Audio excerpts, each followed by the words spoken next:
Are you? I also fine. మనము ఈరోజు burger చేద్దామా? నేను ఫస్ట్ ఈ స్పూన్లోనే ఒక స్పూను మట్టి ఇట్లా వేద్దాం. ఇట్లా వేసి ఇది తీసేద్దాం. చూస్తున్నారా లేదా మీరు? చూసేవాళ్ళు ప్లీజ్ లైక్ అండ్ సబ్స్క్రైబ్.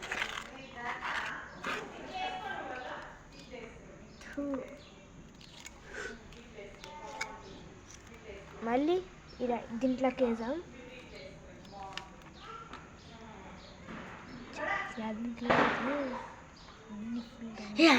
అంత మొత్తం అయిపోయింది. నువ్వు వీడియో ఎందుకు